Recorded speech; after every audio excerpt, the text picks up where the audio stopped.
I think some players and some videos just require just to talk about a specific player and just in its entirety. And see, this video is purely just about Declan Rice. And the reason why is because I was one of those people that doubted Declan Rice. Obviously, as an Arsenal fan, my whole family, East London, they all support West Ham. Majority of my family. A couple, Liverpool, obviously, Dean, a couple of his family, and then you've got my family, which is Arsenal. But the majority of my family, my uncles, my cousins, everyone is all West Ham. They die-hard West Ham fans. And I used to always argue with them. When we had party, there was a big debate in our family, constantly at my nan's house every Friday. Declan Rice versus Thomas Partey. That was the argument constantly at my nan's house. And they used to always explain to me, Declan Rice is clear of Thomas Partey.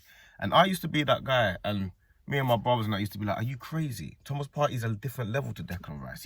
This is what we used to say, because we used to do the thing of, you kind of like, he can't pass like Thomas Partey, and you can't dictate the game like Partey. And yes, he can run around and do things like that, but he can't dictate a game. And that's kind of how we saw, not how we saw football, but the attribute that we found the most important. How wrong was I? The thing is, now that Declan Rice has come to Arsenal, yeah, and I'm seeing Declan Rice every single game, I'm now starting to understand the reason why they used to always argue about how good Declan Rice was before. My cousin said to me, big up Luke, my cousin said to me, Declan Rice will come to Arsenal and he'll be your best player. And I said to him, are you crazy? Like, this is when we were signing him. He goes, D, I'm telling you, he's going to become your best player. I'm like, Luke, there's no way Declan Rice is going to come to Arsenal and be our best player. We've got Saka and Partey and this one, that one. Again, boy, was I wrong. I never knew, like, the impact and the type of player that Declan Rice actually was. The difference is with Declan Rice is when he's on the pitch for your team, you feel like you can win every single game. It's got nothing to do, forget all these attributes for a minute. I'll get into his attributes in a minute. But when Declan Rice is on the pitch, you feel like no matter what happens, you can win the game. A lot of people like to say, oh, the Real Madrid, the 2 man of the match performances against Real Madrid last year. That's cool. But people are forgetting about PSG. When we played PSG, we got slaughtered in the first leg. In the second leg, we had no Thomas Partey and stuff like that. Declan Rice, if it wasn't for Declan Rice, if we nearly got through that game in the first 20 minutes, we should have scored twice. He should have scored one. He kept driving through. It was him that kept us in that game we was all over PSG for half an hour. Yes, in the end we faded away, but it was him that kind of sparked that opportunity to actually keep going and to actually get through. What people don't realize about Declan Rice, yeah, is that he's a game manager. So what I mean by that, yeah, is it's got nothing, forget controlling the whole game like Busquets does or running around and tackling everybody, you know what I'm saying? Like, forget all of that. He adapts to the game exactly as what the game needs, is what Declan Rice does. This is what people don't see. People don't see, when we need it to be calm and composed, he does that. He just keeps it ticking, This is what most people think Declan Rice is. He's just a guy that just keeps it ticking over. But you see, when we have to go into overdrive, when the game needs someone. See what Caicedo did against Tottenham when he just decided to go and do his own thing. And he just decided, you know what, let me go and win this ball. And then they end up scoring from it. That's what Declan Rice does. He has that overdrive in him. He can go and say, you know what, the game needs me to go and do this extra thing. Declan Rice does that all the time. All the time he does that. I'm not even going to get into his set pieces and all that, because all of a sudden he's become the best set piece taker in the country. All of a sudden. So I'm not even going to get into that, because what actually happened with our club, Arteta bought Declan Rice and we all thought he was going to be a 6 and he's a brilliant player and he's a 6. I think what actually happened is when he got to the club, Arteta and the coaching staff realised he's far better than they actually realised. I don't think they actually realised how good he was. Same as me. I didn't actually realise how good he was. And I think, yes, you pay £100 million because you know that he can do what he needs to do, and he's worth every penny. But I think he's better than what they actually thought he was. So now it's like, hold on a minute, we're in a bit of a predicament here, because we don't want the shackles to stay on him, and we need him to go and do more things. And he's doing more things every game. Like, every single time he plays, and you realise this guy can do more things than you realise. Like, people always talk about his passing, and say, oh yeah, Declan Rice, yeah, but this guy's a better passer than him, that guy's a better passer than him. Declan Rice's passing is just as good as anybody that I've seen in years. I don't think people actually watch him week in, week out. If you watch Declan Rice week in, week out, you will know his passing is one of his best attributes.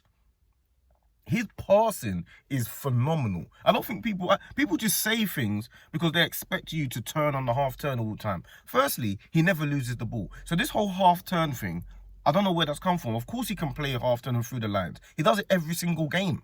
I don't know where this he can't play in the six has come from when he made his whole career at West Ham was a six and captain there. So I don't know where that's come from, but it suits their narrative because there's a couple more players that look a bit more tacky on the ball and a bit more silky, which is fine. It happens and it's part of football. So there's a few more players that, let's say they can receive the ball better and play a little bit more silky in a half turn.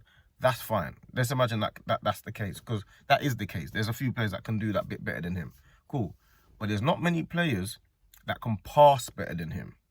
That's the difference. You might be able to go on a half turn better and do quick 1-2s here and there, but you can't pass better than him. And what I mean by that is when he passes, the ball goes exactly where he wants it to go every single time.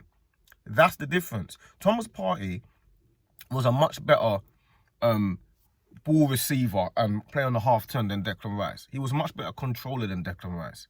But the difference with Thomas Partey is Thomas Partey, when we want to control the game for the whole game, Thomas Partey can do that. He's been doing it for years.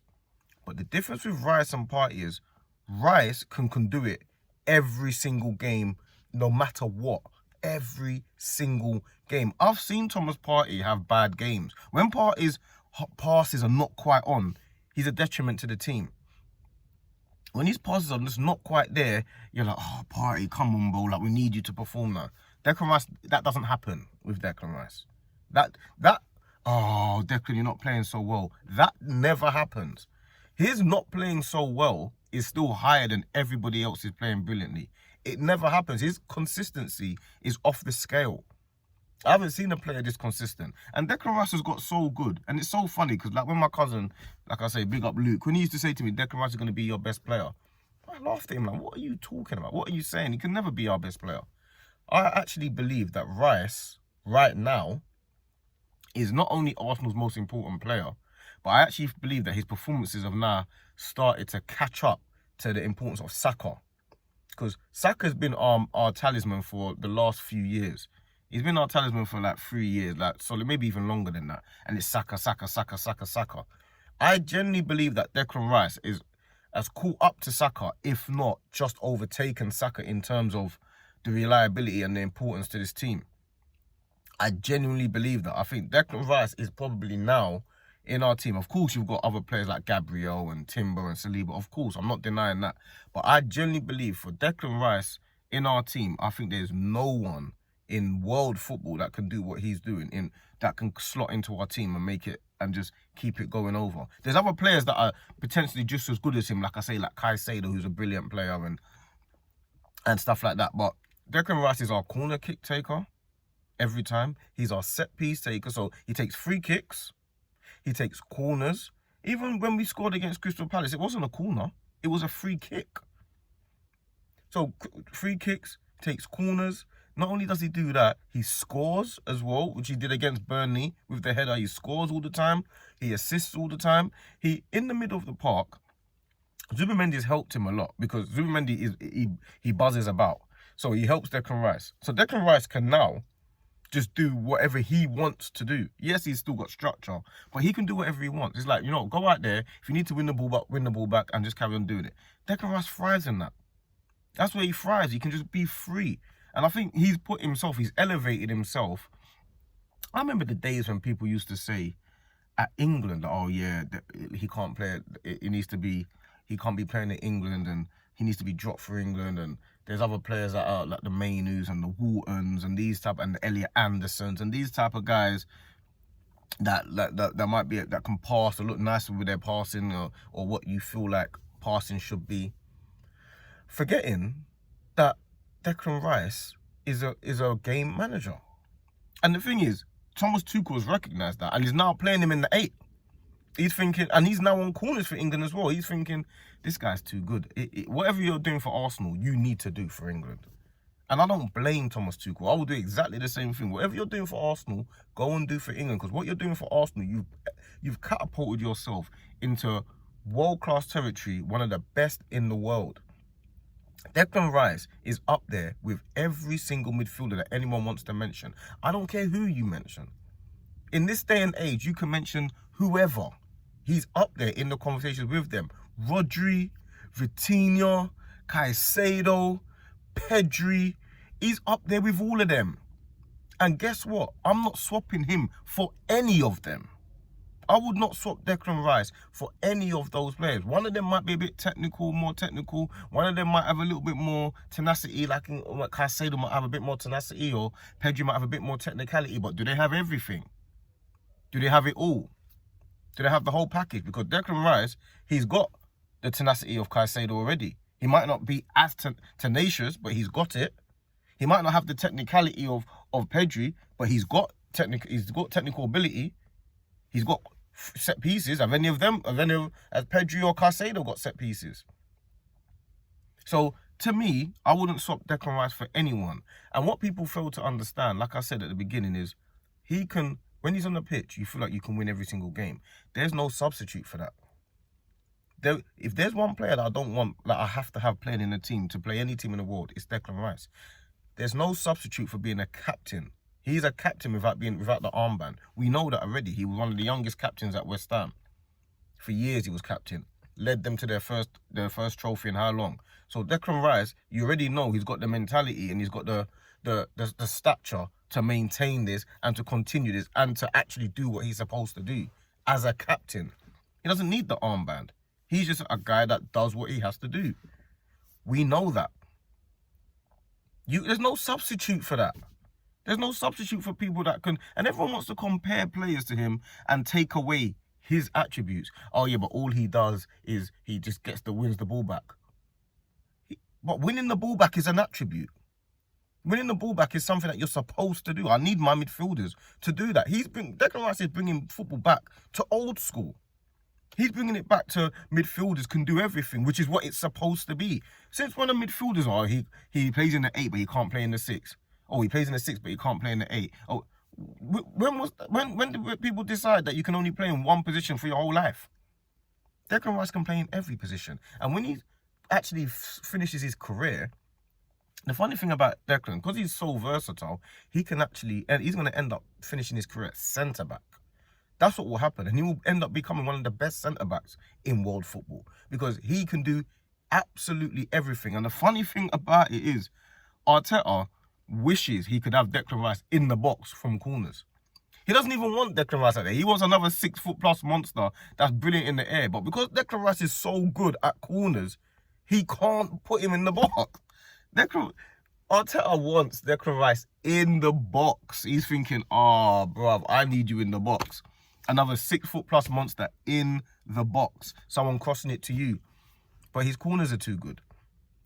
His corners are too good. His corners are too consistent. Every single time he has a corner, he hits it exactly where it's supposed to be. Do you know how hard that is to do? People just dismissing it like it's, oh yeah, you're not a set-piece FC.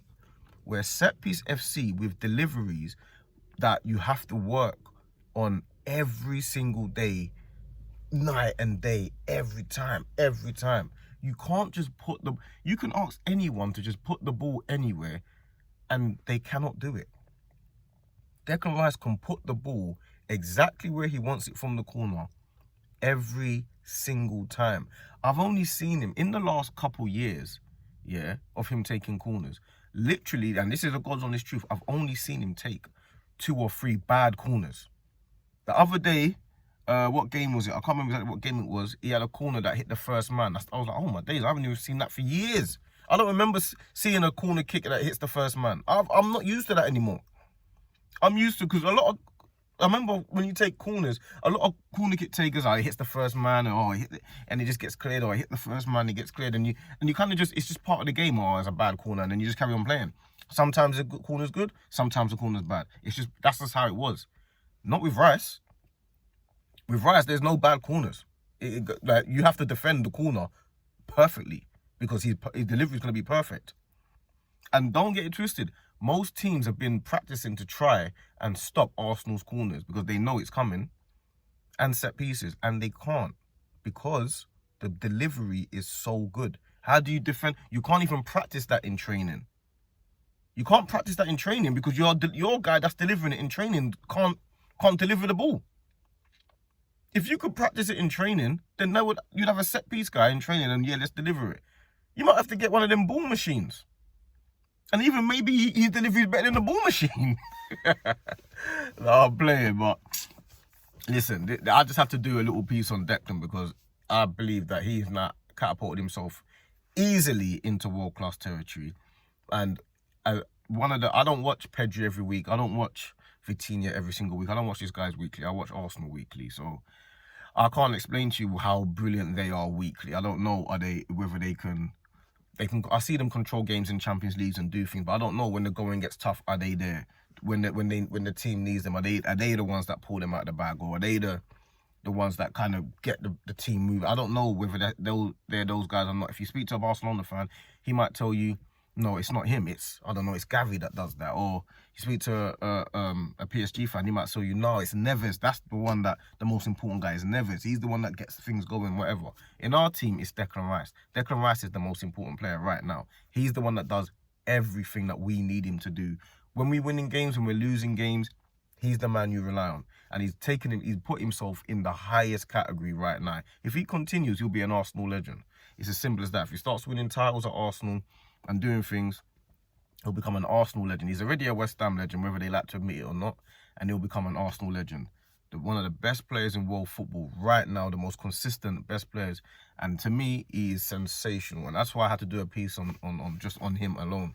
But yeah, big up yourselves, man. Make sure you like and subscribe. And as usual, I've got a paddle match, you know me, innit? So yeah, man, I'll see you when I see you, man.